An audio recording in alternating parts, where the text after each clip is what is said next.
Olimpiados varžybų transliacijas raiškiuoju HD formatu žiūrėkite tik per interaktyvėją televiziją Gala.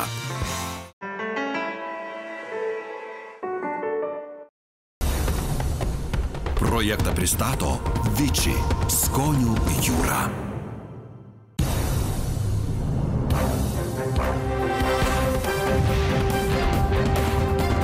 Lietuvos liepsna. Sveiki Lietuvos televizijos žiūrovai. Mūsų olimpinę dvasią keliantis projektas Lietuvos liepsna tiesiai iš Prienų važiuoja Anykščius, nes turim tam dvi labai svarbias priežastis. Pirmoji – tai, kad iš Anykščių kilęs Lietuvos olimpietis plaukikas Giedrius Titenis, o antroji priežastis, kad lygiai prieš 79 metus Darius Tirgirėnas mažyčių oranžinių lėktuvėlių Lituanika perskrido per Atlantą. Ir prie garsiojo puntuko akmens anykštėnai švenčia tą datą. Visai šalia mūsų puntuko akmuo, o štai ten yra Anykščiai, kur gimė ir užaugo Lietuvos olimpietis plaukikas Giedrius Titenis. Ir mes žinom, kad Liepos 21 dieną Giedriui sukanka 23. Giedriau, ko gero geriausia dovana, kokios galima palinkėti, būtų olimpinis medalis. Ir Lietuvos liepsna linki ne bet kokio, o auksinio. Sėkmės! Vienintelis Lietuvos olimpietis kilęs iš Anykščių, Giedrius Titenis, už 3 dienų švęs 23-ąjį gimtadienį. Tačiau pasak Giedriaus tėčio Alvydo, jau daug metų jis savo gimtadienio nešventė namie. Šituo laikotarpiu visą laiką būna tai pasaulio, tai Europos, tai olimpiadų. Į savo gimtadienį nuo gal kokių 14 metų nėra šventės namuose tą pačią dieną. Nes visą laiką būna stovyklos išvykimai. Giedriaus kelias į didįjį sportą kitoks nei daugumos olimpiečių. Baseine jis atsidūrė dėl sveikatos problemų. Nes antroji klasė patikrino stuburą ir mūsų kaimynas, kitas treneris Rėdas Pivariūnas, jis yra masažuotojas, atstatė ir sakė, jeigu neis į baseiną, po 2 metų vėl viskas tas pats. Ir jis, jis gan silpnas ir ligotas buvo vaikas, nes plaučių uždegimų sirgo, bet trenerio dėka Žilvino jis paprasčiausiai biškį ir tapo tuo, kuo dabar yra. Kaip ir dauguma olimpiečių, Giedrius vaikystėje dvejojo, ar nemetus daug laiko ir jėgų reikalaujančio sporto. Bet dvejonės truko neilgai. Žinau, kiek jam buvo gal 14-15 metų, ar kiek ten buvo vienu momentu kažkaip nenorėjo. Bet neilgam, 3 dienom.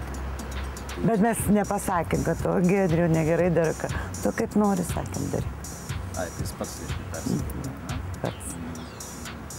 Toks jisai... Nikados mes nesakydavom, kad kažką to plauka, ar kažką tai...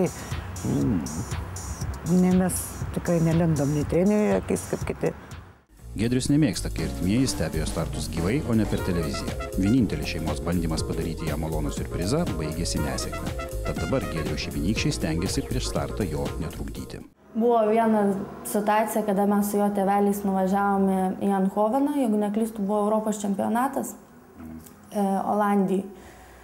Tai jam iš tikrųjų kliūdė. Jisai buvo labiau atsipalaidavęs, ne tiek susikoncentravęs į tą plaukimą, jisai visą laiką toksai plevėsavo tarp mūsų ir baseino ir rezultatai iš tikrųjų jo nenudžiugino. Todėl susitarėm tokio dalyko daugiau nebedaryti, nebestebinti jo varžybose. Netrukdom, stengiamės kuo mažiau jaudinti, kad susikaupęs būtų, nes vis dėlto ten lemia tos 1000-asis. Jau žada įvesnė nebe 100-asis, plaukime be 1000-asis. Nesgi praktiškai ir tas bronzos medalis 9 metais jie kartu su Australu.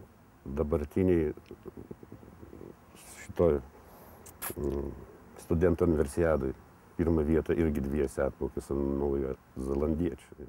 Giedriaus tėtis cituoja sūnaus trenerį Žilviną Ovsiuką. Jeigu prieš startą nesusitvarkai su jauduliu, gali labai gerai nuplaukti nereikšmingose varžybose, bet ištiks nesėkmės svarbiose. Kadangi šiuolaikinėme plaukime viską lemia 1000-osios sekundės dalys, plaukikai kruopščiai šlifuoja kiekvieną judesį. Giedriui pasisekė. Jį konsultuoja vienas geriausių plaukimo specialistų pasaulyje, Genadijus Sokolovas. Važiuoja į Ameriką pas Sokolovą, kuris irgi lietuvis, bet taip susklosti, kad jis Ameriką išvažiavo ir labai daug Giedriui padeda, nes pirmą kartą, kaip atvažiavo į Anykščius, Jis filmuoja po vandeniu ir kompiuterinė grafika rodo, kur klaidos. Sako, Giedriau, aš žinau tavo rezultatus, bet sako, aš nesivaizduoju, kaip tu juos pasieki. Tu plaukti iš vis nemoki. Nu, ta prasme, per kompiuterį. Tai tikrai ženkliai šoko tie rezultatai. Vienu metu plaukimo pasaulyje buvo atsiradę tamprūs visą kūną aptempiantys plaukimo kostiumai. Prieš 3 metus jie buvo uždrausti, nes per 2009 pasaulio čempionatą buvo pagerintas neįtikėtinas kiekis plaukimo rekordų. Brangi techninė naujovė Lietuvos plaukimo rinktiniai buvo ne pagal kišenę, tad Giedrius tokį kostiumą pirko už savus pinigus. Tačiau juos ant kūno būtinai reikėdavo užsivilkti sausus, kitaip kostiumas prarasdavo didžiąją dalį savo stebuklingų savybių. Paprasčiausiai Giedrius kitam draugui paskolino, kad jis patektų į pusfinalį, o jam reikėjo plaukti finalų. Ir finale, sako, visi žiūri ir nesupranta, ką mes darom. Mes šlapį persirenginėjom, šlapį atsistojau ant bakštelio, visi, sako, žiūri į mane kaip į kažką, gal čia kažkoks paslėptas ginklas, kad šlapias tas. Alvydo nuomonė, toks Giedriaus poelgis geriausiai charakterizuoja jo sūnų. Giedriaus draugė Arminta jį apibūdino astrologiškai. Jeigu domitės horoskopais, tai galiu pasakyti, kad jisai yra grynas vėžys. O tai reiškia ką? Tai reiškia, kad jisai yra be galo šeiminiškas, jisai myli visus savo artimus žmonės, be galo dėl jų gali padaryti viską.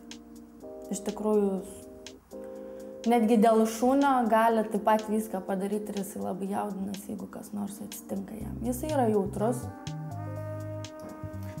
Aišku, iš blogų savybių, tai jisai yra užsispyręs be galo, ta prasme užsispyręs blogai, jeigu susipyksta ar kas nors jam nepatinka, tai jisai būtinai gins savo nuomonę iki nukritimo ir nesvarbu, ar jinai yra teisinga ar ne. Nu, jis jeigu pasako ką nors, tai jau taip ir būna.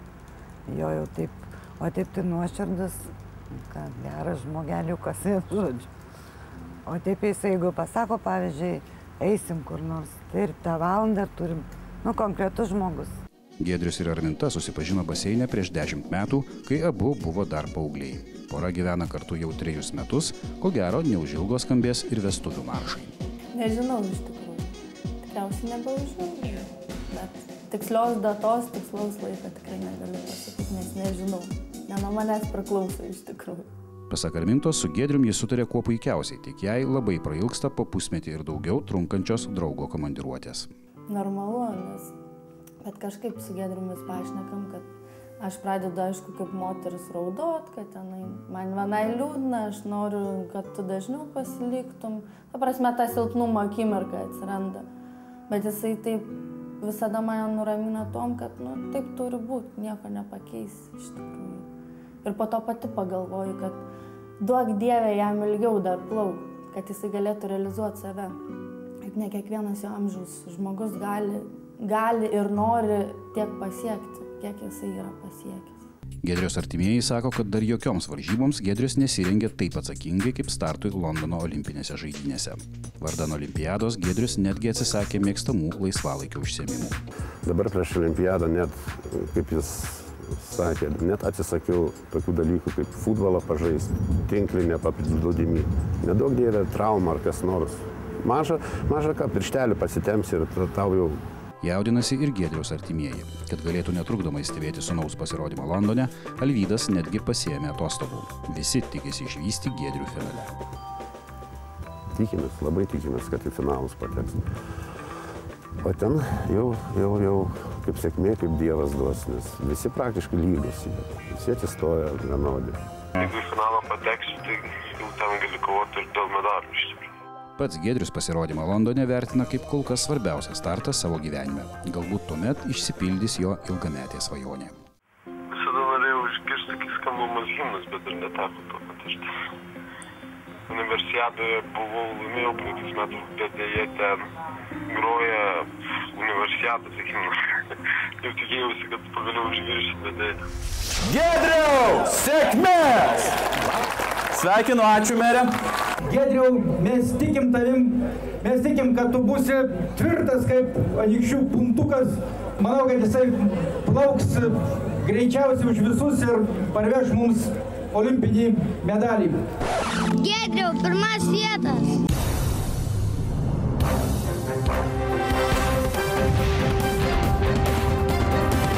Lietuvos liepsna. Projektą pristato Vici skonių jūra.